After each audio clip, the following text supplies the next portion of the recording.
On va attendre encore juste 1 minute, 30 secondes pour les derniers qui rentrent dans la salle et on va pouvoir démarrer vu notre timing très serré pour toute cette belle matinée. Est-ce qu'il y a des dernières personnes à l'extérieur à faire rentrer? Bon, on va commencer.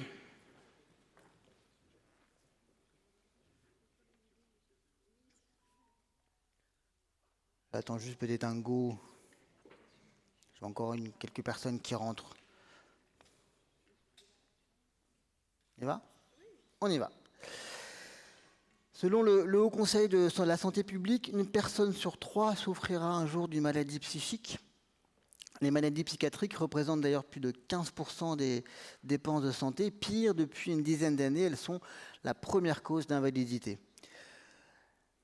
Il est donc urgent d'encourager l'innovation dans tous les domaines, de la prévention au diagnostic, à toutes les étapes des parcours et des organisations. C'est de ces innovations, de ces belles initiatives, des leviers qui sont à activer, des nouveaux modèles économiques à mettre en place dont nous allons parler ce matin. Je suis Damien Dubois, journaliste santé. Je suis ravi de vous accompagner pour ces assises de l'innovation en santé mentale et psychiatrie, explorer le champ des possibles, débloquer et briser les silos.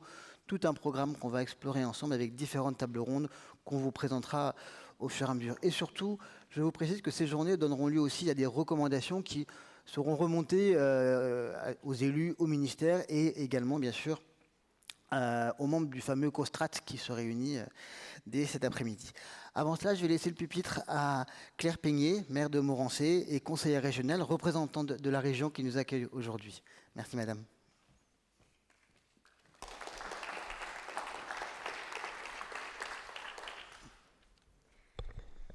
Mesdames, Messieurs, bienvenue à tous. En qualité de conseillère régionale, j'ai l'honneur de représenter notre président de la région Auvergne-Rhône-Alpes, Fabrice Pannecook, ainsi que la vice-présidente à la santé, Laurence Vautrin, qui est retenue sur notre territoire par une autre manifestation.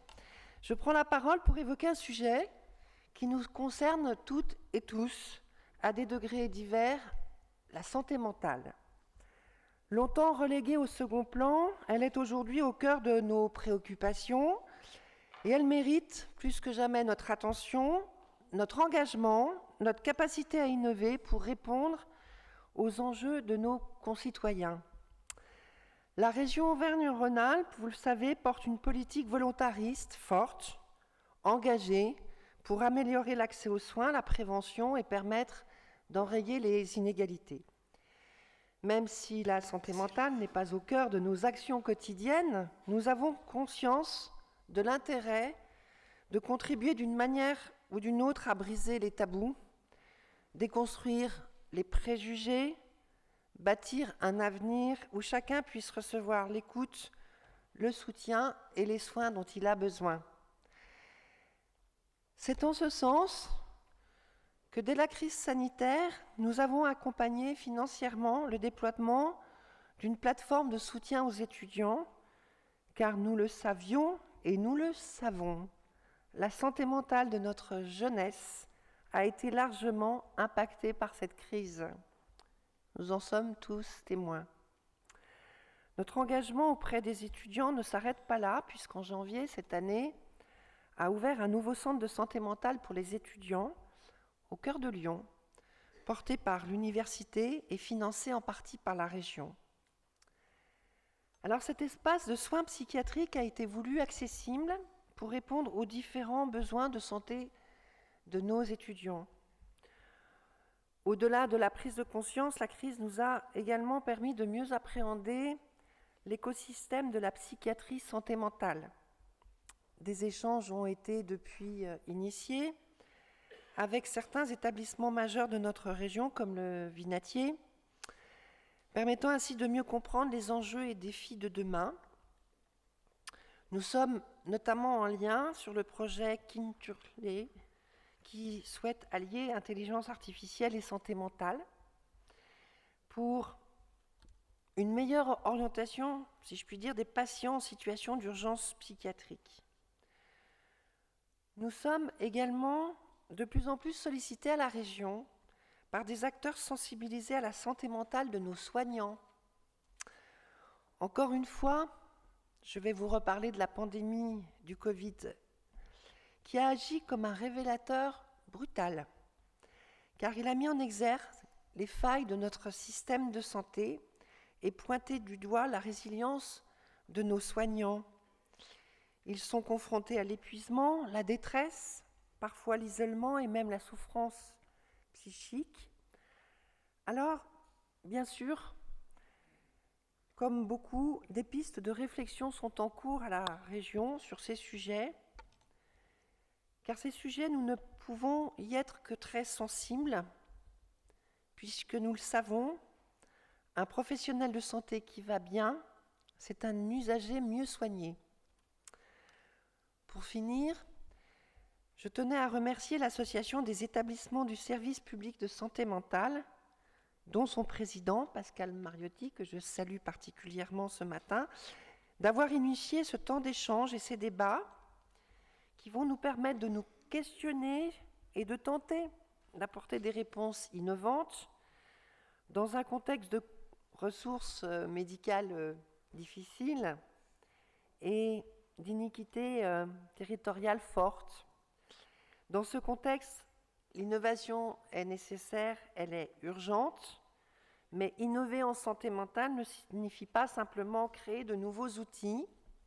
Cela implique de repenser notre cadre d'action, nos modèles d'organisation, nos partenariats. Ainsi, je vous souhaite de très belles assises, riches de sens, d'initiatives et d'avenir. Je vous remercie. Merci. Merci Madame Peigné, merci à la région de cet accueil dans cette belle salle aujourd'hui. Innover en santé mentale et en psychiatrie est un défi pour cette discipline pionnière, un levier d'amélioration pour permettre la détection précoce, l'accès aux soins et une meilleure inclusion des patients. Et j'ai demandé à Pascal Mariotti et Philippe Michel de venir faire un petit propos introductif. Pascal Mariotti, vous êtes directeur général du Vinatier Psychiatrie Universitaire Lyon Métropole, et Philippe Michel, chef de service promotion, prévention, santé populationnelle aux HCL. Vous allez nous poser des premiers jalons finalement de ce sujet que nous allons aborder toute la journée. Écoutez, merci à vous. Je voulais à cette occasion remercier donc le Conseil régional pour les actions qu'on mène conjointement et puis pour cette initiative. En fait, mutuellement, on se teste aussi aujourd'hui puisque c'est la première fois qu'on la réalise sous cette forme. Je voulais aussi en remercier les organisatrices, les chevilles ouvrières. Et on se dit que si ça marche bien, ce serait un modèle qu'on pourrait reproduire avec nos délégations régionales, notamment dans d'autres régions, en essayant d'embarquer d'autres collectivités. Et je voulais donc remercier à la fois votre assemblée, donc la collectivité, et puis vous-même, parce que vous allez voir qu'une partie de votre propos recoupe le mien. Bon, je pense qu'on parle bien de la même chose et face aux réalités auxquelles nos institutions, dans leurs responsabilités respectives, s'affrontent. Alors, pour rentrer directement dans le vif du sujet, puisqu'on va être sur une demi-journée un peu marathon, et dans un propos partagé avec le professeur Philippe Michel, la question qu'on s'est posée, c'est un point d'attaque, c'était de se dire, en gros, à quel contexte et à quels enjeux nous affrontons-nous, et à travers notamment les modèles d'innovation. Alors, l'idée de départ, on s'y était déjà frotté il y a 2-3 ans, c'est la conviction qu'on a au sein de l'ADESM, puis avec quelques autres, parce que c'est aussi le moyen de remercier tous ceux qui nous ont fait confiance aujourd'hui, et vous avez vu qu'ils sont nombreux. C'est la conviction que la psychiatrie donc, pouvait constituer un terreau fertile à l'innovation, ce qui n'est pas complètement intuitif, je dirais même plutôt paradoxalement, on est un milieu qui persiste plutôt à l'ignorer et à ne pas se rendre compte de son potentiel en la matière. Alors, à titre d'exemple et sous forme d'avis personnel, on peut mesurer combien pour nous, Vinatier, le levier de l'innovation, puis la culture d'innovation, parce qu'en fait les deux font sens et continuité, ont été majeurs dans la transformation de l'offre de soins de l'établissement et dans son rapport à l'environnement, comme vous l'évoquiez, madame.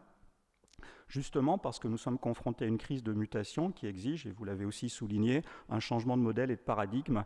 Et on s'aperçoit, au regard des résultats qui sont les nôtres aujourd'hui, je ne veux pas développer ici, en termes d'accès à l'offre de soins, en termes de nature même des soins, de pertinence et de qualité des soins, que passer par des modèles d'innovation notamment, ou intégrer l'innovation dans nos modèles de transformation, ce sont finalement des modèles gagnants et qui sont notamment très attractifs pour les professionnels de santé, mais aussi pour la satisfaction des patients et des personnes concernées par les troubles psychiques.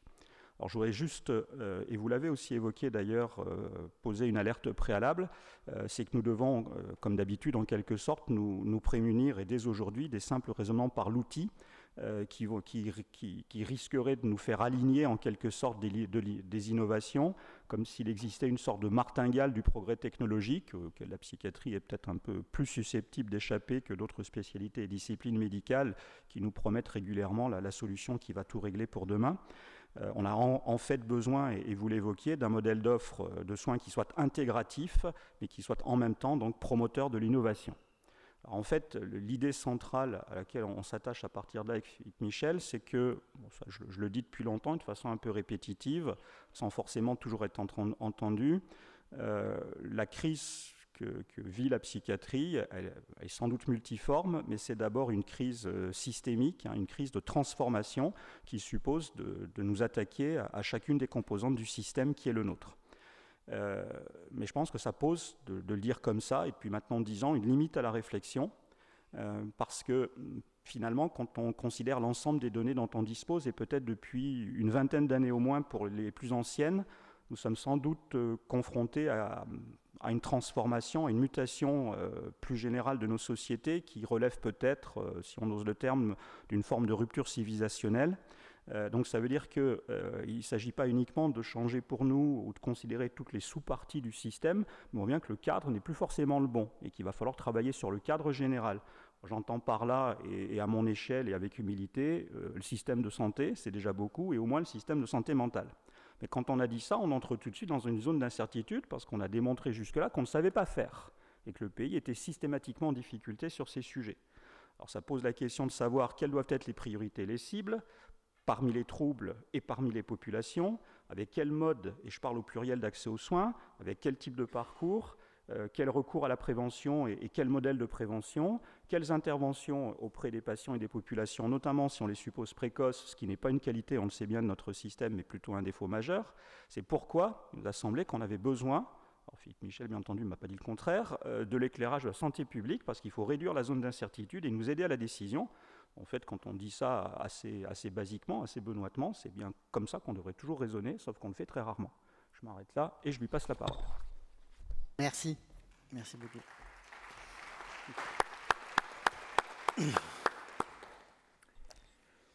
Merci Pascal et merci aux organisateurs de cette invitation. J'étais il y a un peu moins d'1 an, je crois, déjà dans cette salle organisée pour une manifestation organisée par les mêmes sur le Grenelle de la santé. Donc c'est un plaisir de revenir ici et invité par les organisateurs. Donc je rebondis tout de suite sur ce que vient de dire Pascal Mariotti en retenant un mot. Il y en avait beaucoup, très riches, mais j'en retiendrai un seul, c'est systémique. En tant que professeur de santé publique, ce mot systémique, il me parle beaucoup. Dans le sens où depuis 1986, l'OMS a publié une charte qui s'appelait la charte d'Ottawa, qui a posé le terme de promotion de la santé. Promotion de la santé qui est une des 5 dimensions de la santé publique et qui peut être celle qui est la moins utilisée. Les autres étant la surveillance et la sécurité sanitaire, je fais le prof là, la prévention, l'éducation à la santé et puis la restauration de la santé, c'est-à-dire tout le système de soins. Donc la promotion de la santé, c'était à l'époque une révolution dans le sens où elle nous disait que finalement, pour promouvoir la santé, il fallait non seulement que toute personne acquiert des compétences individuelles pour gérer sa propre santé, mais aussi il fallait une politique de santé favorable, une politique favorable, des politiques favorables à la santé, des environnements favorables à la santé, une promotion de l'action communautaire, Et puis enfin, un dernier qui va m'échapper, oui, une réorientation du système de santé, où là, on est bien dans le sujet. Donc tous ces sujets-là nous amènent vers, finalement, en matière de promotion de la santé, vers le mot de déterminant.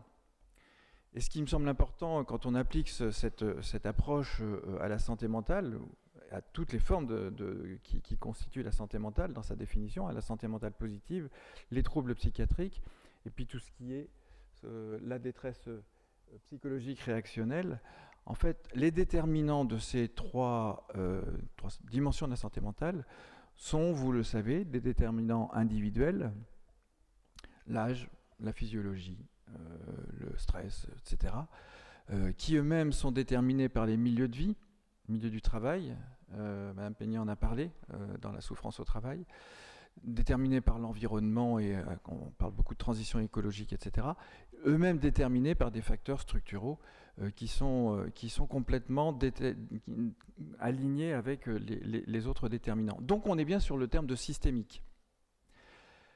Alors quand on parle de santé mentale, on vient de le voir, les déterminants de la santé sont multiples, et en fait ils intéressent ce qu'on appelle le parcours de santé, pas le parcours de soins, le parcours de santé, qui est déterminé par l'ensemble de ces éléments que je citais dans la diapositive précédente, qui sont donc multiples, qui signifie que finalement les enjeux de santé mentale sont moins des enjeux individuels que des enjeux collectifs, et il faut le voir comme ça.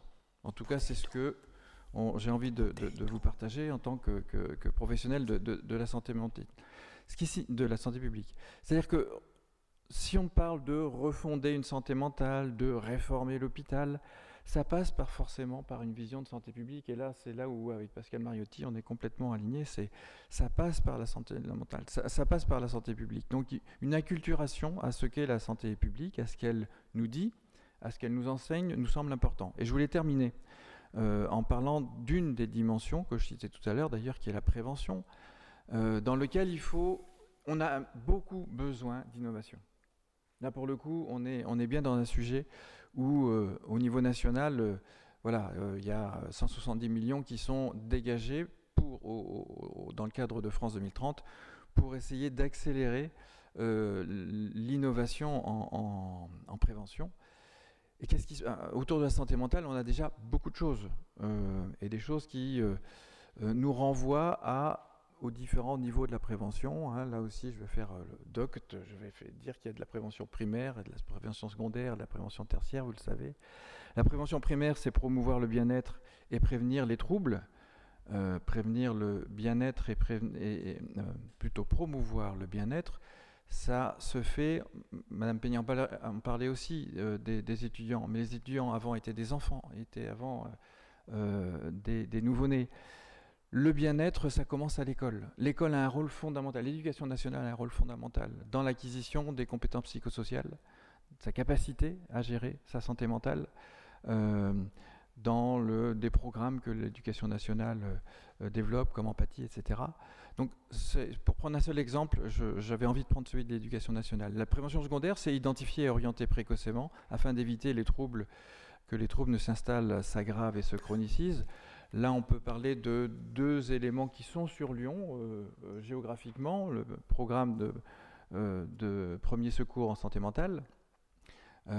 Et puis, j'avais envie de parler aussi d'une structure qui est mise en place par le Vinatier, qui s'appelle CADEO, qui est dirigée par le professeur Nicolas Franck, et qui est aussi, pour moi, une source d'inspiration dans sa façon d'identifier et d'orienter précocement.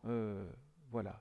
Et puis la prévention tertiaire, pour prendre des exemples, j'avais envie d'en prendre un particulièrement qui concerne tout ce qui est la participation citoyenne à l'amélioration, la démocratie sanitaire, donc pour citer la pérédance qui est très développée en santé mentale.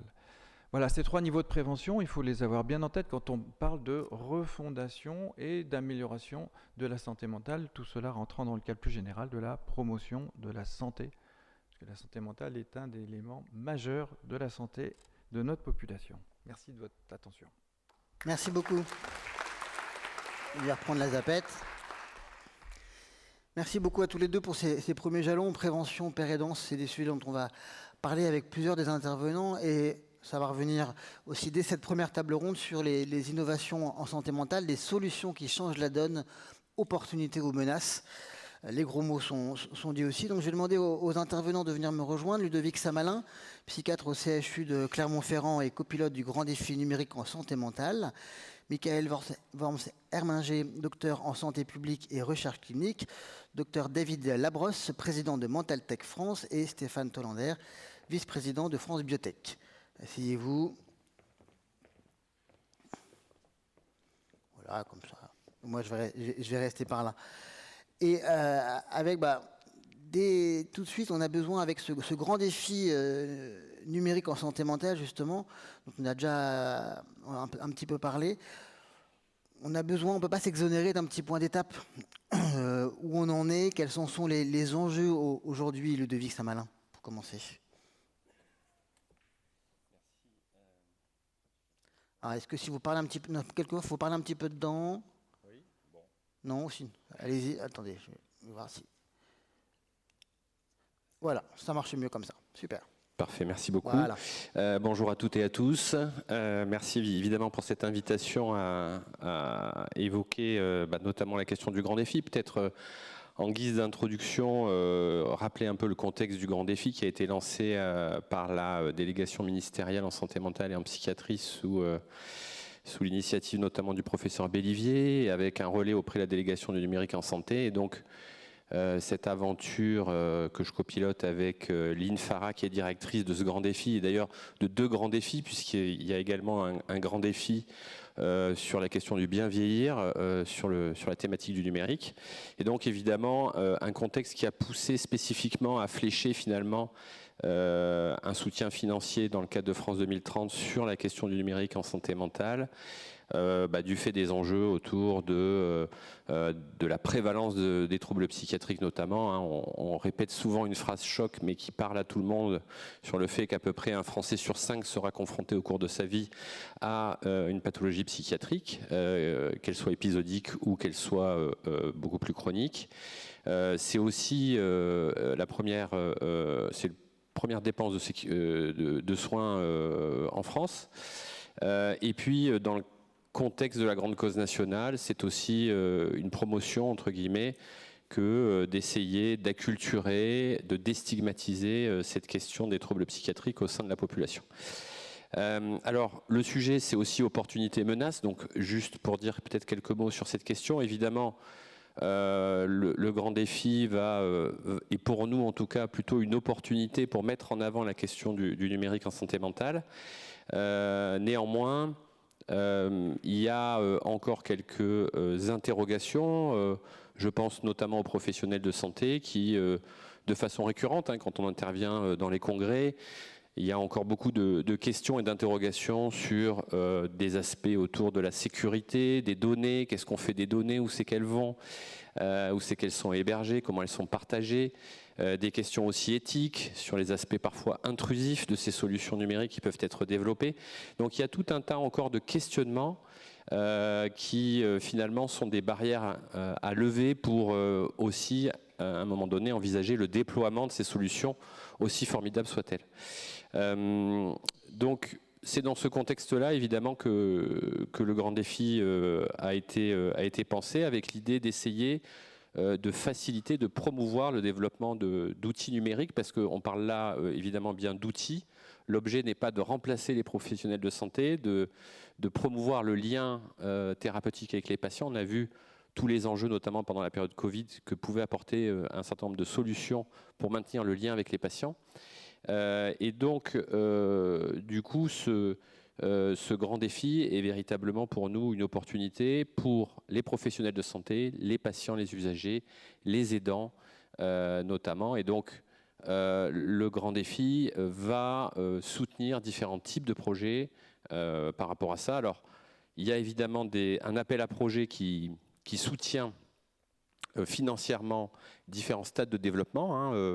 Donc, vous avez ici la diapositive qui résume un peu cet appel à projet. Il y a eu une première vague en janvier avec les lauréats de cette première vague qui seront annoncés par le Premier ministre, on l'espère, au courant de la rentrée de septembre à octobre. Et puis, il y a la deuxième vague d'appel à projet. Il reste encore des sous. Et donc, on compte en tout cas sur vous pour passer le message et pour soumettre des projets. 3 types de projets peuvent être soutenus. Des développements de futurs dispositifs médicaux numériques, des projets qui visent par exemple à l'obtention d'un marquage CE pour un dispositif médical numérique, donc de soutenir cette obtention avec des études par exemple cliniques ou de performance. Et puis un troisième volet qui est plus centré sur la question de l'efficacité ou de l'impact médico-économique de ces solutions. Donc vous voyez les critères d'éligibilité, des fourchettes qui vont de 600 000 € à 3 millions d'euros sur des projets pouvant aller jusqu'à 36 mois, soit portés par un industriel, soit en consortium. Donc les académiques sont aussi les bienvenus dans ce contexte-là. Si vous voulez plus d'informations, j'ai fait un petit QR code qui vous renvoie du coup sur le site de BPI France. Et puis, pour terminer, parce que le temps nous est compté, Exactement, merci. on fête entre guillemets les 1 an de ce grand défi aujourd'hui, on va dire en mois de juin, puisque comment ça s'appelle, le plan d'action de ce grand défi a été lancé en juin 2024. Et donc, pour faire rapidement un point d'étape, pour vous rappeler un petit peu les différents cheminements qui ont été réalisés, il y a eu une grande concertation avec beaucoup d'acteurs du numérique en France, avec plus de 150 consultations. Il y a eu la création d'un comité d'experts avec 23 experts d'horizons assez divers. Il n'y a pas que des professionnels de santé, il y a aussi... pour ne pas le citer, j'ai vu Pascal Mariotti qui est dans ce comité d'experts, Franck Mouton également, par exemple. Donc, on essaye d'avoir en tout cas une représentation de ce comité d'experts qui nous accompagne dans les différentes démarches.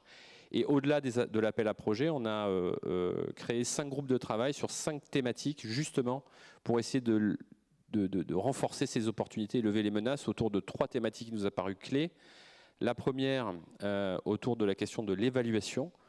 Vous savez qu'en France, on reste très centré sur les randomized control studies et il est peut-être temps de réfléchir à des opportunités d'évaluation un peu différentes.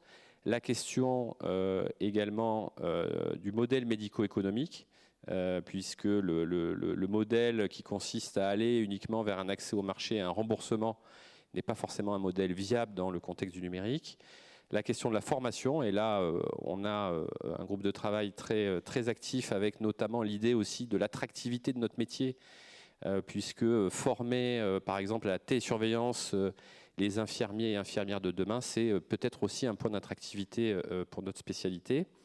La question aussi éthique, avec un groupe de travail qui va réfléchir notamment à proposer une réflexion éthique, mais appliquée à travers des situations assez pratico-pratiques. Et puis un dernier point sur la question de l'acculturation, à la fois des usagers, mais aussi des professionnels de santé, des aidants. Voilà, j'en ai terminé, j'ai été un peu long, je crois, mais en tout cas, voilà, je lance un peu le sujet. C'est important aussi pour faire réagir les autres intervenants sur ce grand défi. Est-ce que, selon vous, selon vos pratiques, ce grand défi va assez loin? Est-ce qu'il répond aux besoins, aux usages? Quel est votre commentaire sur ce défi? Donc, il y a 1 an de ce défi, vous pouvez prendre, vous avez des micros, à part celui-là, vous pouvez les allumer. Allez-y.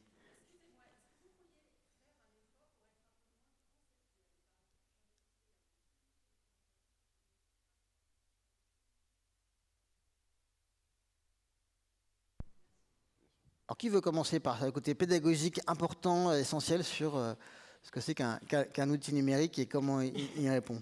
Alors, dans le champ de la santé mentale, on peut identifier plein d'outils numériques sur différents champs. Ça commence par exemple par les outils qui sont utilisés pour la prescription médicale, par exemple, ou l'organisation des consultations. Mais ça va concerner également tout le champ de la télémédecine. Donc télémédecine sous-entend téléconsultation, téléexpertise, télésurveillance, qui sont finalement des plateformes qui permettent de relier un professionnel et un usager, un patient.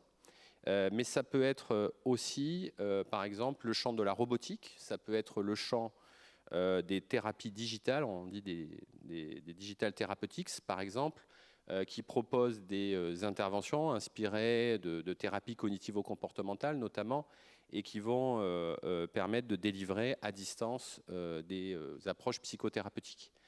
Souvent, je classe les outils numériques, notamment en psychiatrie, pour schématiser, en 2 gros morceaux. Il y a un côté actuellement qui correspond beaucoup à la numérisation de l'existant, c'est-à-dire il y a des approches en TCC, par exemple, qui fonctionnent bien dans la prise en charge de la dépression ou de l'anxiété, je vais développer une solution qui s'inspire de ces approches-là pour favoriser l'accessibilité, par exemple. Mais il y a aussi des aspects beaucoup plus innovants en lien avec le numérique, qui vont notamment utiliser de l'intelligence artificielle, qui vont nous permettre, par exemple, de proposer des phénotypes digitaux de l'évolution des patients. Donc à distance, par exemple, en recueillant des données passives via des capteurs sur le téléphone ou des capteurs plus spécifiques, on peut traduire cela, entre guillemets, chez un patient, par exemple, dépressif. Il va réduire son activité physique, réduire son nombre de pas, réduire ses interactions sociales, etc. Et ça, on peut peut-être le traduire sous un format un peu digital. Donc ça donne aussi des produits parfois très innovants qui sont, pour le coup, qui ne correspondent pas à cette numérisation de l'existant. Et donc, dans le champ du grand défi, on s'intéresse plus particulièrement à ce qu'on appelle des dispositifs médicaux numériques, des medical devices, qui, elles, ne correspondent pas à des applications bien-être, répondent à une réglementation qui est liée au fait que ça modifie la prise en charge à un moment donné du patient, ou ça aide le professionnel de santé dans sa décision de prise en charge. Et c'est toute la différence avec des applications bien-être qui, elles, vont vous accompagner. Je ne sais pas moi, vous utilisez une montre connectée qui vous permet de savoir quelle est la qualité de votre sommeil, qui vous permet de calculer vos performances physiques que vous pouvez partager. Ce sont des applications bien-être et ce n'est pas le champ du grand défi puisqu'il n'y aura pas de marquage CE, il n'y aura pas à un moment donné de prescription de ces outils numériques. Et c'est un point d'ailleurs qu'on pourrait aborder sur cette table ronde entre les applications bien-être et les fameux dispositifs médico-numériques qui n'ont pas du tout les mêmes contraintes réglementaires. Voilà, je ne sais pas si j'ai répondu à la question, j'espère un petit peu, mais vous avez bien fait de nous rappeler effectivement le cadre de ce qu'on met derrière outils numériques. Il y a beaucoup de synonymes d'ailleurs, je ne sais pas lesquels vous utilisez vous, mais... Ouais, je pense qu'on pourrait faire en parler en effet longtemps des différentes visions du numérique, mais merci d'avoir posé ce point pédagogique. Et justement, en partant d'exemples précis, est-ce que ce grand défi va dans le bon sens, répond aux besoins des différents acteurs que vous êtes tous les trois? Stéphane. Oui, tout à fait. Enfin, je pense que ce qu'on voit, c'est que des changements sont en train d'arriver, qu'on le veuille ou non. Et juste pour donner un autre exemple, qui n'est pas un dispositif médical numérique, la première utilisation aujourd'hui de ChatGPT, c'est le soutien thérapeutique. Donc beaucoup de gens, de patients, se tournent vers ChatGPT en guise de psychologue, ou en guise de psychiatre. Je ne sais pas comment c'est exactement utilisé, mais fondamentalement, on a un volume vraiment non négligeable d'utilisateurs qui utilisent cet outil-là à des fins de soins et de guidage thérapeutique.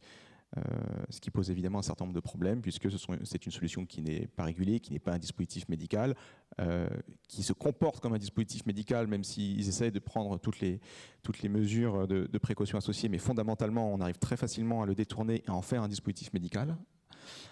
Et enfin, ce sont des données qui, de fait, pour cet outil-là, ne sont pas hébergées en Europe. Voilà. Donc on voit tous les problèmes qui peuvent suivre ce type d'utilisation, on va dire, sauvage. Et là, je donne l'exemple d'un outil. On le rappelait, il y a aujourd'hui 350 000 applications de santé dans les stores. Pour une bonne partie de ces applications, on est sur des applications de santé mentale au sens large. Et donc, on a besoin d'avoir des solutions qui ont un niveau de certification à la fois sur la façon dont ils ont été conçus, sur la sécurité des données. Et donc, c'est ça que le marquage CE va permettre. Et on a besoin de solutions qui, à un moment, démontrent leurs bénéfices médico-économiques pour pouvoir les insérer correctement dans le parcours de soins. Et pour générer de la confiance auprès des utilisateurs et potentiellement auprès des prescripteurs et des patients. Donc on a fondamentalement besoin d'un grand défi comme celui-là qui va permettre d'accélérer l'innovation en France, l'émergence de ces solutions et potentiellement leur arrivée sur le marché, avec un certain nombre de difficultés, peut-être de deux ordres. Sur le plan réglementaire, j'évoquais ChatGPT tout à l'heure, le cadre d'évaluation de ces nouveaux types d'outils avec embarquant de l'intelligence artificielle de cette nouvelle génération d'IA générative pose encore des enjeux même dans le cadre de ce qui a été appelé le AI Act, hein, qui est venu compléter le règlement sur les dispositifs médicaux, il n'est pas évident de savoir comment on va intégrer les API de ChatGPT ou de Mistral dans ces outils qui pourtant vont tous tendre, en tout cas en santé mentale, à utiliser ce type de chatbot. Donc ça sera un des grands enjeux, je pense, qu'on verra émerger peut-être dans cet appel à projet ou peut-être le suivant. Et le deuxième sujet, Ludovic l'évoquait tout à l'heure, c'est le modèle économique. On a évidemment besoin que les fabricants de ces solutions, que ce soit les entreprises ou que ce soit la puissance publique d'ailleurs, hein, la pérennité de ces solutions concerne tout le monde. Mais il faut bien qu'à un moment, quelqu'un paye les salaires des développeurs et des gens qui travaillent sur le champ réglementaire et sur le champ clinique pour apporter ces solutions sur le marché. Aujourd'hui, ce modèle économique n'est pas évident. On a un modèle de prise en charge, en particulier des thérapies numériques, Digital Therapeutics, DTX, comme on veut les appeler, mais en tout cas des applications marquées CE à destination d'un usage plutôt autonome des patients avec de la preuve clinique. Pour le moment, les applications qui ont fait des démarches de prise en charge par l'assurance maladie et les mutuelles ont été retoquées par l'évaluation de la HAS. Voilà, donc ça, dont acte, alors que certaines sont déjà prises en charge en Allemagne sur la base des mêmes études cliniques. Donc ça pose question aussi sur les enjeux d'harmonisation qu'on peut avoir entre différents pays européens pour le déploiement de ces solutions. Peut-être d'un mot là-dessus. On remarquera qu'il y a au sein de la commission d'évaluation côté HAS un manque patent de représentants de la psychiatrie. On a beaucoup de cardiologues, beaucoup d'oncologues. Je n'ai pas vu de représentants de la psychiatrie au sein de cette commission. C'est un sujet lorsque, comme on l'a dit, les coûts pour la société sont maintenant les coûts de psychiatrie et de consommation psychopropre sont le premier coût, devant même l'oncologie et les maladies cardiovasculaires. Donc c'est une remarque ouverte sur ce sujet-là. Vous avez parlé de la pérennité de l'innovation. David Labrosse, vous avez justement essayé de faire une cartographie de cet écosystème. Qu'est-ce que ça révèle de la fragilité, notamment économique, de l'innovation ? La fragilité, je peux en attester moi-même, puisque j'ai fermé ma société le 17 avril, après 7 ans d'existence.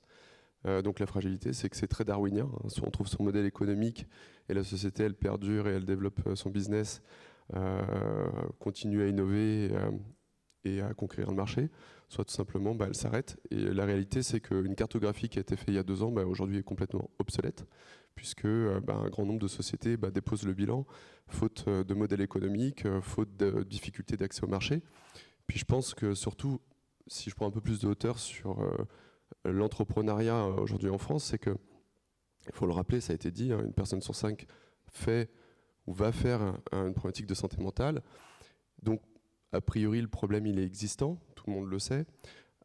Face à ça, on a des citoyens qui essayent de s'organiser tant bien que mal, avec une innovation qui est aujourd'hui assez hallucinante. Tout simplement, c'est ChatGPT, ces modèles de large language.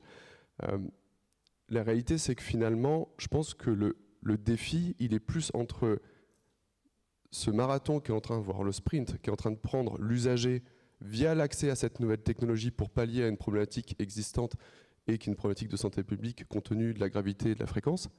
Mais face à ça, un concurrent qui est l'État, le réglementaire, l'institutionnel, qui essaye de s'organiser tant bien que mal pour pouvoir proposer des solutions.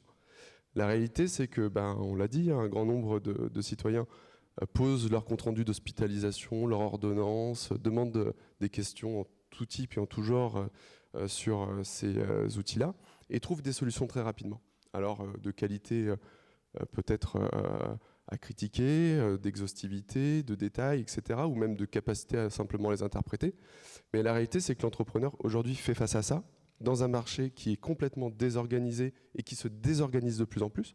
Avant, quand vous étiez médecin et que vous avez un patient qui arrivait en consultation, qui vous disait « j'ai vu sur Doctolib, sur Doctissimo, telle et telle information », vous rigoliez.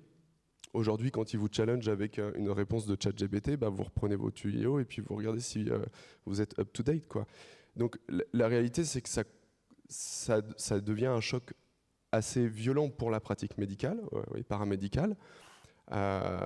Donc une vraie difficulté parce que le citoyen s'organise, trouve des solutions qui sont peu réglementés, voire pas réglementés, et qui donnent l'impression effectivement d'un dispositif médical, comme le disait Stéphane. Et face à ça, des entrepreneurs qui ont énormément de mal à s'organiser, à innover, soit ce qu'on dit en bootstrapant, c'est-à-dire sans levée de fonds, sans modèle économique financé par l'État ou par un capital venture, investir dans la R&D et proposer une solution aussi bonne que celles qui sont accessibles par n'importe quel citoyen et aujourd'hui n'importe quelle personne ici présente dans la salle. Et la possibilité de développer cette technologie, de répondre aux exigences réglementaires. Et je pense que la compétition, elle est aujourd'hui ici. Et je pense qu'on est en train tout simplement de la perdre parce qu'on ne va pas assez vite et qu'on régule, peut-être à juste titre, bien sûr, mais force est de constater que l'affordance vers ces technologies, typiquement comme ChatGPT, est tellement évidente et tellement intuitive que le jeu est presque déjà plié d'avance. C'est l'équilibre entre la temporalité et la régulation, la réglementation.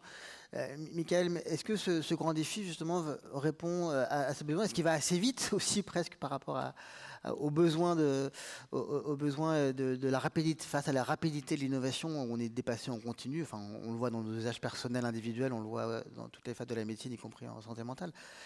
Votre vision de ce grand défi par rapport à tous ces enjeux, notamment de temporalité? Je trouve que le grand défi est bien nommé parce que c'est un grand défi, justement, c'est un grand défi entre plein d'enjeux différents. Et il y a cet enjeu de temporalité, justement, et de pérennité dont vous parliez à l'instant. Il y a quelque chose qu'il ne faut pas oublier, c'est que la santé mentale, c'est un sujet de mode depuis 4 ans. Avant, on n'en parlait pas spécialement. On est surtout sur le bien-être, du wellness, c'est ce que vous disiez aussi. Voilà, des applications qui ne sont pas du tout réglementées, voilà, qui prétendent faire de la santé mentale en utilisant des mots qui ne sont pas finalement normalement légalement utilisables. Quand on parle d'un produit de santé, c'est un produit qui est inscrit sur une liste reconnue, etc. Aujourd'hui, on parle de produits de santé mentale. On peut faire à peu près tout et n'importe quoi. Donc il y a cet effet de pérennité qui aussi me semble un phénomène à étudier à l'échelle de la société. Voilà, est-ce que dans 2 ans on s'intéressera encore à la santé mentale? C'est une grosse question. Moi pour le coup depuis 2 ans je vois que ça s'essouffle énormément. Ça s'essouffle énormément. Pour le coup il y a de moins en moins de nouvelles choses aussi parce qu'on se rend compte qu'en termes d'évaluation c'est extrêmement compliqué. Vous disiez justement les essais contrôlés randomisés pour une application. Par exemple, moi je parle surtout d'applications mobiles, c'est ce sur quoi je suis le plus compétent. Comment est-ce qu'on fait pour évaluer l'utilisation d'une application? Qu'est-ce que c'est une utilisation? 1 fois par jour, 1 fois par semaine, 10 fois par jour? Quelles fonctionnalités on utilise? Quelle temporalité? À quel point on a la littératie pour comprendre les différentes fonctionnalités? C'est extrêmement compliqué. Voilà, on parle d'une thérapie. Sauf qu'une thérapie, c'est quelque chose de très subjectif entre un professionnel et un patient. Le professionnel s'adapte, les patients s'adaptent aussi. Voilà, c'est une relation qui est bidirectionnelle. Quand on est face à un outil numérique, même avec de l'IA, déjà on ne sait pas ce qu'il y a dedans. Les algorithmes sont quand même assez obscur, à quel point justement cette évaluation est possible et justement si l'évaluation n'est pas possible, à quel point on peut en faire un dispositif médical. Voilà. On a beau avoir un dispositif médical, s'il n'est pas utilisé correctement, l'évaluation qu'on a dans un cadre contrôlé n'est pas du tout l'utilisation réelle. Quand on regarde par exemple l'utilisation des antibiotiques, les antibiotiques, quand ils sont prescrits 4 jours et qu'on les prend 4 jours, a priori, sauf cas exceptionnel, ça marche. Si on les prend 5 jours, on risque plus de risques digestifs, etc. Si on les prend que 3 jours parce qu'on considère que ça va mieux, il peut y avoir justement une recrudescence derrière. Donc voilà, il y a des choses qui peuvent être certifiées, mais si elles sont mal utilisées, c'est toujours la question justement de l'observance, de dire à quel point justement on peut être certain que ces choses-là, dans la vie réelle, aient vraiment un impact positif. Et en termes médico-économiques aussi, si ça a des impacts négatifs ou pas d'impact, ça peut finalement empirer la situation. Mais c'est vrai que moi, en termes de pérennité, ce que je vois surtout, c'est l'effet de mode. Voilà, j'aime bien utiliser ce mot parce que c'est clairement ça. On entend ça à peu près tous les jours, 24 heures sur 24. Voilà, on parle de santé mentale. À combien de temps ça va durer?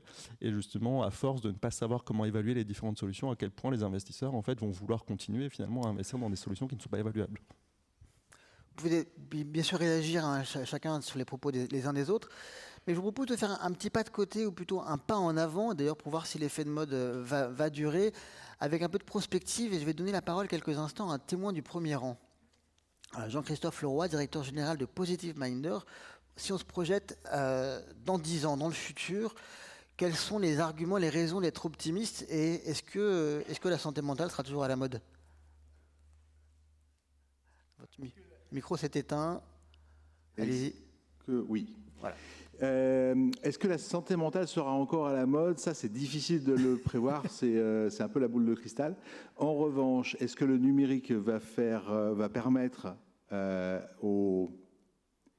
la prise en charge des troubles psychiques, à la prévention, à la promotion de la santé mentale, de faire un bond? Oui, ça, très clairement.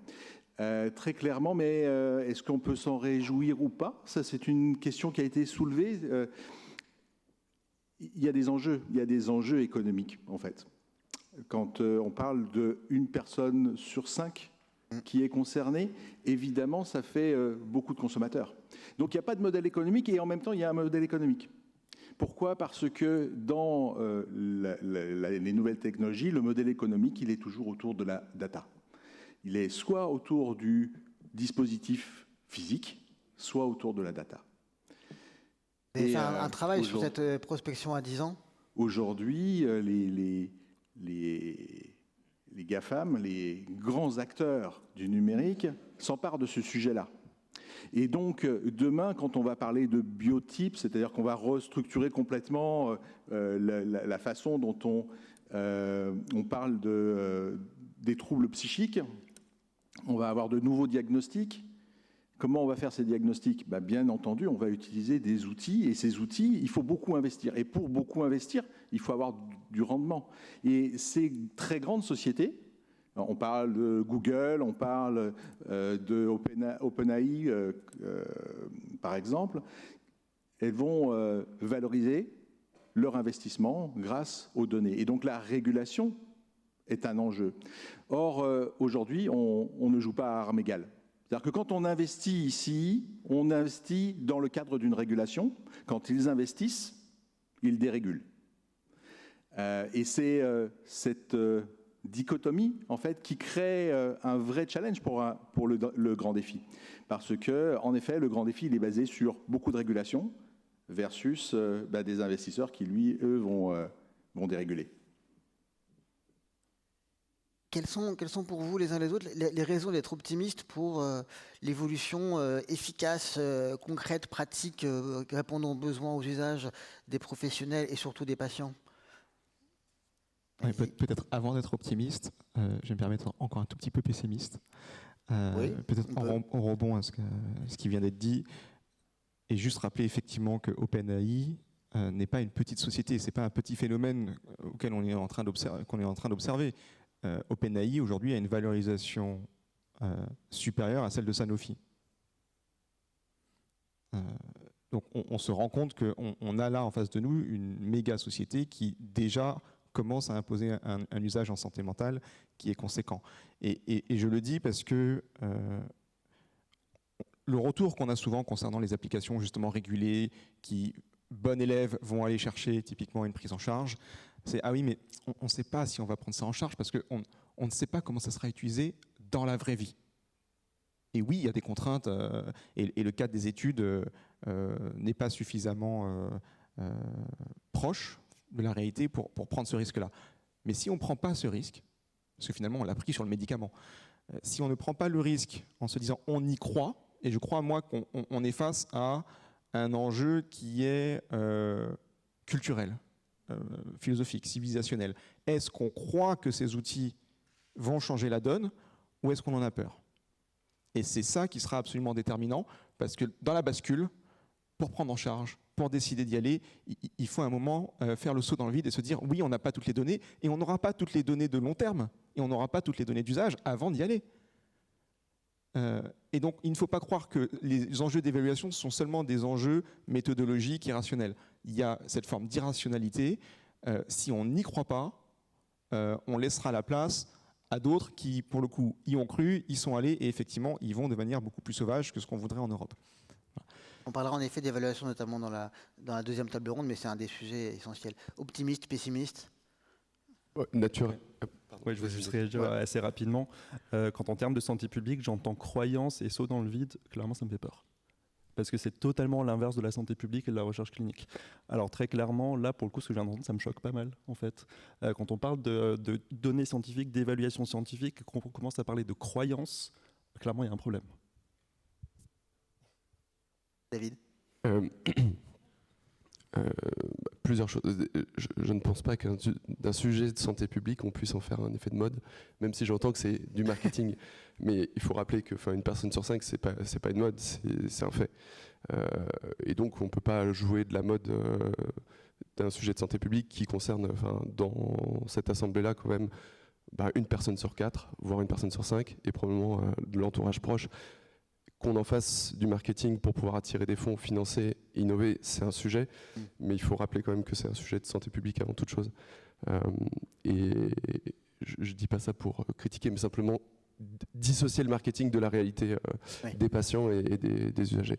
Mais indépendamment de tout ça, quand on regarde, pourquoi il faut être optimiste ? On a une augmentation des besoins en santé mentale depuis le Covid, mais c'était déjà le cas avant. 2, on a un manque de ressources évident. Un jeune sur 2, quasiment, finira pas ses études en école d'infirmier. Je vous fais pas le détail du corps médical, ou infirmier, ou pharmacien. On a, dans le même temps, une diminution de nos ressources financières pour prendre en charge la santé mentale et la santé en général. Donc on a une triple problématique qui nous amène qu'à trouver des économies, de la vélocité, de la performance. Donc il faut innover. Il n'y a pas véritablement choix, c'est finalement un peu schumpeterien. Il va falloir recomposer avec peut-être mieux, mais à la fois moins de ressources, plus d'efficacité. Donc il n'y a pas le choix. Et l'humain, jusqu'à preuve du contraire, sait très bien faire ça. L'agilité, se repositionner, rebattre les cartes.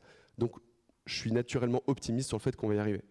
Maintenant, le défi, il est de taille. Imaginez 5 secondes. Est-ce que vous iriez voir une IA générée par la Nouvelle-Zélande avec une base de données de 5 millions de personnes qui refusent les tests génétiques, ou est-ce que vous allez prendre une base de données chinoise faite, entraînée sur 1 milliard de personnes si vous voulez savoir si vous avez une pathologie? C'est pas de moi, c'est d'Harry. Donc évidemment que la réponse, elle est sur la massification des données, parce qu'elle rassure et parce qu'elle a raison. Et c'est pas de la croyance pour le coup, c'est de la statistique. Donc la problématique, elle est véritablement là, c'est à quel point on va s'organiser rapidement pour pas perdre chaque journée à quantifier de la donnée, à accumuler de la data, puisque ça va être la valeur de marché demain qui nous permettra d'avoir la meilleure accuracy, donc la meilleure prédictivité sur les algorithmes pour pouvoir dire effectivement, quand je te dis que tu vas avoir un cancer ou que tu as un risque d'avoir un cancer, j'ai raison.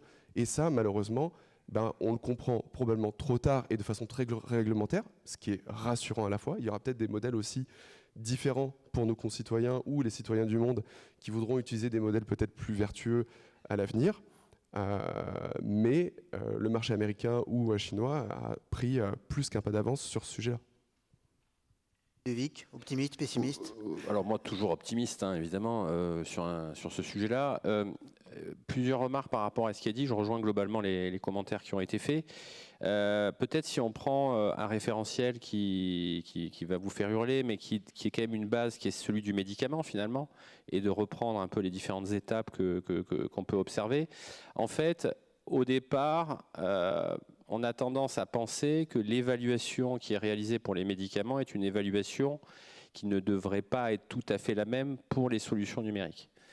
En fait, un des principaux problèmes, c'est le sentiment de perdre du temps pour des solutions qui se développent très vite et des évaluations qui nécessitent plusieurs années. Et donc, on a ce décalage entre le développement de l'innovation et finalement sa validation scientifique, sa mesure d'efficacité, de safety, etc. Mais néanmoins, c'est aussi un gage de garantie et de sécurité auprès des patients. Et c'est peut-être, in fine, une force qui va nous donner une forme de singularité par rapport à d'autres pays qui vont beaucoup plus vite pour mettre sur le marché des solutions. Donc, ce point d'interrogation sur la question des évaluations, finalement, je l'ai peu à peu décalé sur la question du modèle médico-économique. Parce que ce qu'il faut arriver, c'est trouver un modèle qui permet aux personnes qui développent de continuer à vivre, voire de survivre pour aboutir leur solution dans de bonnes conditions.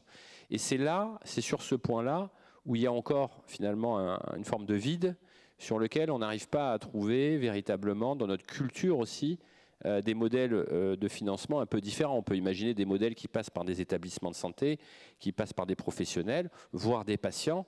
Et c'est tout le paradoxe qu'il y a entre des dispositifs médicaux numériques, entre guillemets, sérieux, validés, qui ont pris des années pour avoir leur validation scientifique et vis-à-vis desquels on n'a pas cette culture de l'achat, entre guillemets, par rapport à des applications bien-être où on va dépenser des centaines d'euros pour avoir une montre connectée, pour avoir des séances diverses et variées de gestion du stress, etc. Mais là, ça pose moins de difficultés à l'usager de dépenser de l'argent. Donc il y a aussi, je trouve, une acculturation aussi sur ces aspects-là, peut-être à développer pour trouver des solutions. Stéphane, vous vouliez réagir?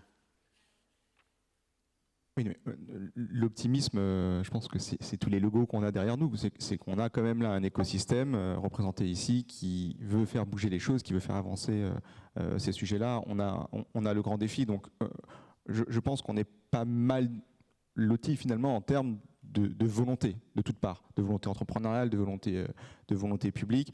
Je pense qu'on a tous conscience de l'enjeu. Maintenant, on a besoin de vitesse. Je pense que c'est un des mots-clés.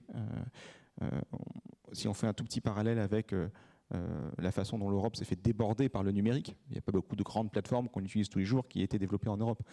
On a manqué, c'est pas de la croyance aveugle dans les données, mais de ce sens, de se dire, là, quelque chose est en train de changer, et donc je vais mettre de l'effort parce que je sens que le monde va certainement être transformé par ces choses-là. C'est ça que j'entendais par croyance. Donc on a manqué de ça et on a manqué de réactivité technique et simplement encore une fois, de croyance que cette technique-là allait être vraiment bouleversante et qu'il allait falloir mettre les moyens. Encore une fois, le financement des GAFAM s'est fait à coût de centaines de milliards de dollars. Et c'est pas parce que Google est gratuit d'accès et que Netflix coûte 7 € par mois que c'est pas cher. C'est pas cher pour le consommateur, mais c'est extrêmement cher à développer, notamment pour atteindre ces tailles-là. Et encore une fois, là, c'est un changement culturel qu'il faut opérer. Ce dont on est en train de parler, quel que soit le modèle, va coûter de l'argent. Ça va coûter de l'argent, que ce soit pour développer des applications et les prendre en charge ou les faire payer par les patients. Et toutes les solutions qui se destinent à être déployées dans les établissements de soins vont coûter de l'argent à l'achat, mais vont aussi coûter de l'argent en termes d'infrastructure. C'est vrai en santé mentale, c'est vrai ailleurs. On n'aura pas de déploiement de l'intelligence artificielle si on n'a pas l'infrastructure nécessaire, l'accès aux données qui permet de faire tourner des algorithmes.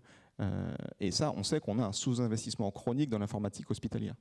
Voilà, donc il faut aussi voir le problème avec cet angle-là. Je pense qu'on est en train de pousser ces sujets-là. Moi, je suis très optimiste parce que ça fait 5 ans que je fais ça au sein de France Biotech, qu'on essaie d'ameuter un petit peu tous les entrepreneurs autour de ces sujets. Mais il va falloir continuer à pousser certainement dans les années qui viennent, garder cet optimisme, garder cet écosystème pour qu'on y arrive finalement. Alors ces assises veulent inclure tous les acteurs des parcours, y compris les usagers, les patients, les représentants de patients. Comment ils sont inclus dans toute cette réflexion, toute cette vision de la structuration de l'innovation au service des parcours? Est-ce qu'ils le sont assez d'ailleurs, Michael? Est-ce qu'ils le sont assez? Je pense que c'est assez singulier, ça dépend vraiment des entreprises. Il y en a qui partent vraiment du terrain, il y en a qui partent justement de professionnels de santé dans les hôpitaux. Il me semble qu'il y a Blue Buddy qui vient de l'hôpital Sainte-Anne pour les troubles du comportement alimentaire. Je ne sais pas si c'est encore mis à jour, mais en tout cas ça a été vraiment dans ce sens-là, un sens plus ascendant que descendant.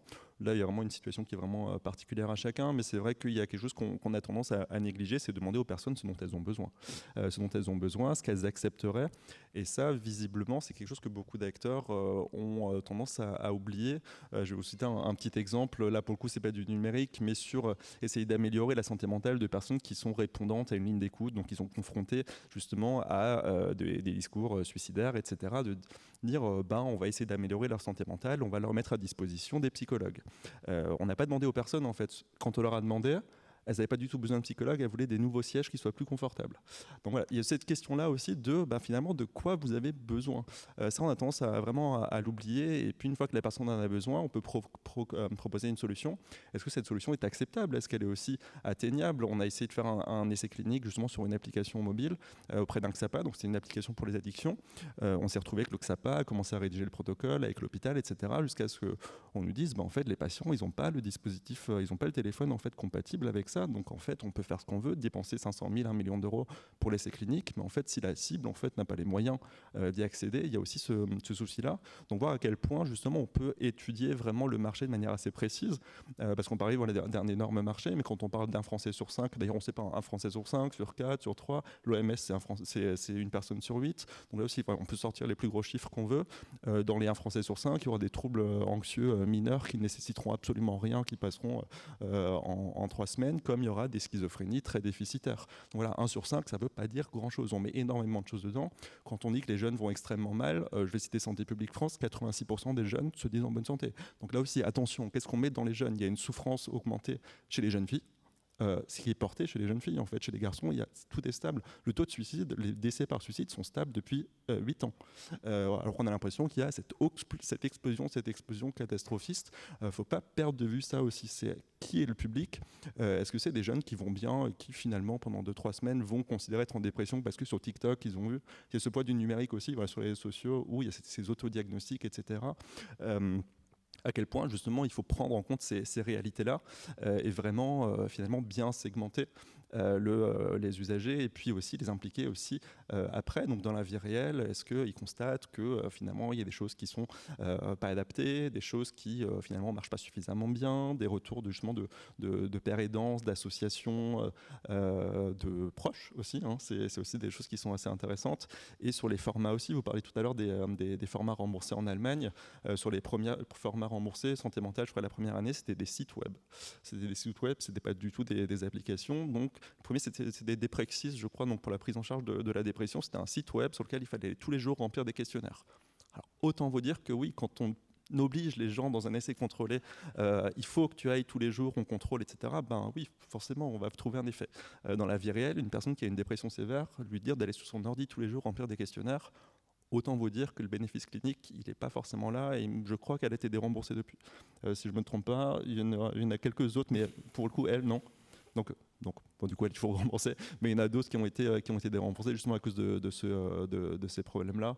Donc l'implication, elle est super importante. C'est vrai qu'il y a plein d'étapes qu'on a tendance à négliger. Par exemple, si vous voulez publier maintenant une étude dans le Lancet, donc un gros journal, qui parle de santé mentale et de psychiatrie, vous devez prouver que vous avez impliqué des patients dans la recherche. Donc ça fait 2 ans. Et l'année dernière, il y a eu une première évaluation de ça. En fait, ils sont impliqués à titre cosmétique. On leur dit, tiens, relis le protocole, on s'en fout de ton avis, mais on dirait que tu as lu le protocole. Donc il y a cette question-là aussi de l'implication. Ça veut aussi tout dire et rien dire, comme les 1 sur 5, comme les jeunes. Ludovic, vous vouliez réagir? Oui, je ne vais pas revenir sur quelques points de précision. Je crois qu'on peut comprendre qu'il y ait des industriels qui aient pris l'initiative de développer des solutions parce qu'ils ont une compétence dans ce domaine et ils ont probablement le sentiment d'avoir une idée qui pourra répondre à des besoins. Et puis, comme ça a été cité, des fois, ces besoins en fait, ne correspondent pas aux besoins du terrain qui sont identifiés. À l'inverse, le monde académique auquel j'appartiens, on a des fois quelques idées, mais on est incapable de développer véritablement des solutions sans avoir le support et la compétence des industriels. Donc, je crois qu'il y a à un moment donné des points de rencontre à permettre. Il y a pour cela les fameux tiers-lieux qui ont été développés, qui sont, je trouve, des points de rencontre très intéressants pour justement aller tester une solution pour savoir finalement si elle répond à un besoin. J'ai vu qu'il y avait Digimantali par là, notamment. Donc, il existe des dispositifs aussi pour justement améliorer ces aspects-là. Donc, on a identifié il y a déjà un certain temps qu'il y a eu des solutions qui ne répondaient pas à des besoins. Il faut bien sûr impliquer les patients, les usagers, voire les aidants parfois pour certains projets. Mais on a quand même avancé sur ce point. C'est ce que je voulais souligner. Il y a aujourd'hui, en tout cas, quand on a fait il y a 1 an et demi notre tour de France et qu'on a consulté beaucoup de développement, on a rencontré des gens qui recherchaient des centres investigateurs pour lancer des études. Ils étaient en incapacité d'avoir accès finalement aux patients. Donc, par exemple, les tiers-lieux permettront cela et faciliteront cela aussi. Donc, voilà, il y a quand même des points, et c'est pour ça que je suis très optimiste, des points voilà, d'évolution favorables sur ces aspects-là. Alors j'avais une question, excusez-moi. Où ça Ici. Là-bas. Voilà. Alors, si vous pouvez vous présenter, Oui. s'il vous plaît.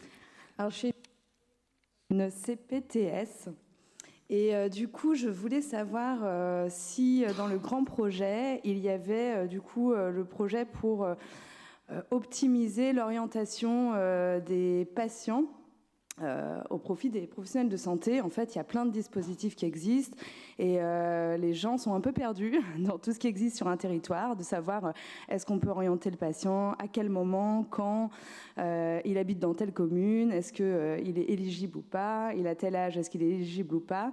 Je pense que le numérique pourrait aussi faciliter cette orientation auprès des professionnels de santé, auprès des usagers aussi pour qu'ils s'orientent mieux aussi dans le parcours.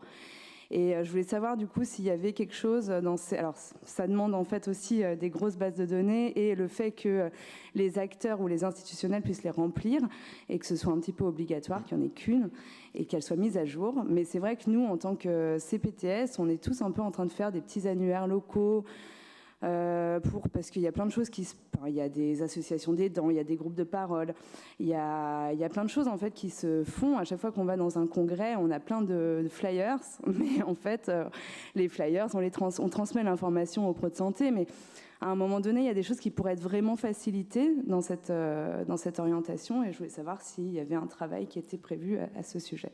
Avant de vous laisser répondre, David, je précise que dans la troisième table ronde, on aura un représentant des CPTS. On parlera aussi de tous ces modes d'organisation qui peuvent faciliter l'organisation. Donc, on pourrait avoir une réponse à ce moment-là, David. Merci beaucoup pour la question. C'est un vrai sujet pour les professionnels de santé. Le parcours de leurs patients, c'est une perte de temps monstrueuse. Alors, c'est très axé hospice. Mais le via trajectoire de la psychologie, enfin de la psy, pardon, c'est l'IDOSPI. Alors, à voir s'ils sont disponibles que sur la région Île-de-France. Je vous renvoie vers leur site internet.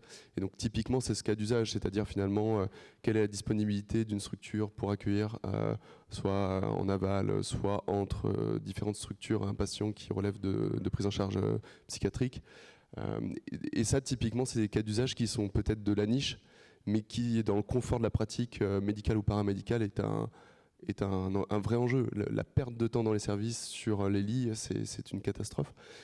Et pour autant, c'est des technologies qui sont techniquement pas si compliquées que ça, mais qui demandent quand même un peu, comme ces plateformes, un peu la poule ou l'œuf. Il faut des parties prenantes pour pouvoir structurer l'offre, et à la fois, il faut faire connaître la solution auprès des professionnels pour ordonnancer les séjours ou la prise en charge. Donc ça, typiquement, vous voyez, ce qui manque en France, si on peut conclure sur la partie aussi entrepreneuriale, la question qui était posée tout à l'heure, il manque des leaders sur lesquels les industriels, l'État misent. On a un marché qui est ultra fragmenté, qui fonctionne à coup de preuve de concept. Donc un petit ticket de 10 par là, un petit ticket de 10 par là, mais ça ne fait pas un business. Et ça, typiquement, pour pouvoir monter ce genre de solution, il faut investir un peu plus massivement, croire dans le bon sens du terme, mais dans une relation de confiance en l'innovation sur le territoire, et dérouler aussi un peu plus massivement ces solutions, parce que si ça fonctionne dans une région et pas dans l'autre, vous expliquerez difficilement à vos patients que sur ce territoire-là on peut, et sur celui-ci on ne peut pas. C'est effectivement très important d'avoir ces plateformes qui permettent d'orienter et de segmenter, puisque le terme a été dit tout à l'heure. On ne peut pas avoir une approche monocentrée quand il s'agit de ces sujets-là, en particulier s'agissant du numérique. Certains vont s'emparer des outils, que ce soit des professionnels de santé ou des patients, et certains vont s'emparer des outils immédiatement, et d'autres beaucoup plus tard. Je vous laisse faire l'exercice vous-même sur l'ensemble des applications que vous avez dans votre téléphone. Vous ne les aviez pas tous en 2007, et vous y êtes venus petit à petit. Et en fait, ce qu'on remarque, c'est que même chez les GAFAM, dans le numérique, il faut environ 10 ans pour qu'on atteigne 50% de taux de pénétration, d'usage. Donc on ne peut pas attendre que des solutions, en plus sous-financées, sous-dotées, tout ça on l'a dit, parviennent du jour au lendemain à couvrir 100% des besoins. De toute façon, certains patients n'ont pas de téléphone, certains n'ont plus de place dans leur téléphone. Ça, c'est assez drôle de savoir que parfois ils ont le téléphone, mais simplement ils ne veulent pas supprimer les 250 000 photos pour mettre une application qui pourrait leur servir de thérapie. Mais donc vous avez une diversité d'usages qu'il faut appréhender et qu'il va falloir appréhender de façon itérative. On n'aura peut-être que 5, 10, 20, 30% des répondants dans les premières années. Mais il faut commencer par là parce que le numérique se déploie comme ça, de façon progressive. On n'est pas dans le cadre d'un médicament où le concept existe quand même depuis plusieurs centaines d'années, préparé par un lancement de l'industrie pharmaceutique à coût de milliards, qui tout d'un coup passe de 0 à quasiment 80% ou 90% de pénétration. Alors ça n'existe plus en réalité dans la pharma ça maintenant, mais ça va quand même beaucoup plus vite. Dans le numérique, c'est forcément plus lent parce que l'usage, l'appréhension d'un outil prend du temps. Et donc on ne peut pas en attendre, et j'en reviens à notre philosophie, on ne peut pas attendre de ces outils qui soient la réponse universelle. Il va falloir segmenter l'usage des professionnels de santé, segmenter l'usage des patients, et se dire que si on a 20% d'adoption dans un groupe donné, c'est un très bon taux d'adoption. Voilà. Et quand je parlais de culture numérique, c'est ça. Parce que je vous dis 20% d'adoption, vous pourrez me dire c'est naze, on ne le prend pas, on ne le finance pas. Non, c'est excellent. C'est excellent comme démarrage. Donc il faut avoir ça en tête. Il faut se mettre en face des courbes de pénétration des outils numériques quand on parle d'outils numériques. Et simplement pour faire le lien avec ce que disait ça sera la le dame mot de de la conclusion de CPTS. notre table ronde. Très rapidement, c'est la problématique du faire savoir. Parce que l'industrie pharmaceutique est là depuis des années et a un accès au marché qui est redoutable. Les praticiens, très rapidement, sont au courant des dernières publications et des prescriptions. La réalité aujourd'hui pour une thérapie numérique ou n'importe quelle solution numérique, c'est le faire savoir. J'en suis sûr que vous n'étiez pas au courant de l'IDOSPI. La problématique, c'est comment on forme les professionnels de santé à l'usage et à la prescription de ces solutions, comment on crée une relation de confiance et comment ça rentre dans la pratique. Et cet accès au marché-là, c'est bien le premier écueil du DIGA en Allemagne, c'est qu'on a beau avoir des solutions qui sont remboursées, la réalité, c'est qu'elles ne sont pas prescrites. Merci beaucoup. Peu prescrites. Alors, Monsieur Carcité, pour une question, très rapidement, s'il vous plaît. C'est pas une question, c'est une remarque et je voulais rebondir sur ce que disait Ludovic Samalin. Moi, je ne voudrais pas qu'on donne l'impression que d'un côté, il y a uniquement l'État dans son unité, le Léviathan en quelque sorte, et puis des collections d'individus à l'autre bout, que ce soit des professionnels, uniquement des usagers.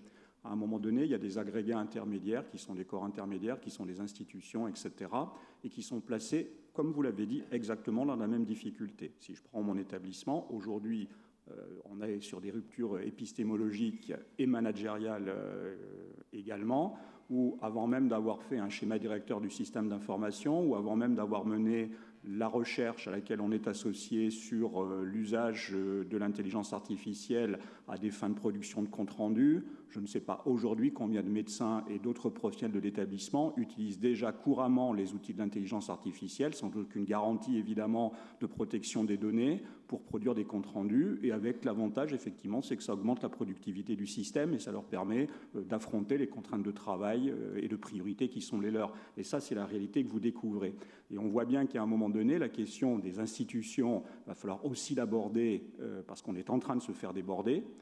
Et qu'en particulier, il faut sans doute, si on regarde la question de l'hôpital, je prends que cet exemple parce que c'est mon précaré, poser la question d'une partie d'une réorientation, au moins pour partie, des programmes hôpital numériques vers les usages et vers les valeurs d'usage. Et ça pose la question, telle que Ludovic l'a évoqué aussi, de la recherche de modèles économiques. On est en train d'implémenter un nouveau modèle de financement de la psychiatrie qui ne nous dit rien de ces sujets. Il va bien falloir à un moment donné y aller parce qu'on ne passera pas que par la prescription et par une prescription qui permettra le remboursement.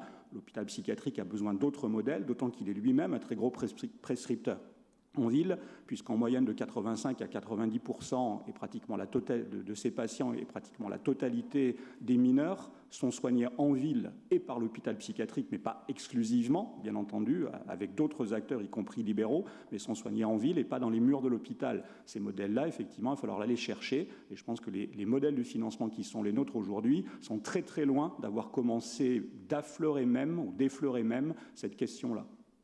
Merci. Si quelqu'un veut réagir en une phrase ou si ça sera le mot de conclusion de notre table ronde et des messages à passer aussi au suivant. Merci beaucoup à tous les quatre. Merci aussi à notre témoin du premier rang. Et on va passer à la seconde table ronde, organisation et parcours, inventé de de nouveaux modèles et je vais demander aux intervenants de venir me rejoindre. Pierre-Michael Lorca, directeur des soins à la Fondation Fondamentale, Clémentine Lamar, responsable sectoriel santé chez BPI France, Tanel Petlo, CEO d'Emobot, et Marie-Jeanne Richard, ex-présidente de l'UNAFAM. Mettez-vous là. On fait comme on veut, on est libre. On va peut-être pas mettre les femmes d'un côté, les hommes de l'autre, on va mélanger un peu. Voilà. Merci à tous pour cette deuxième table ronde.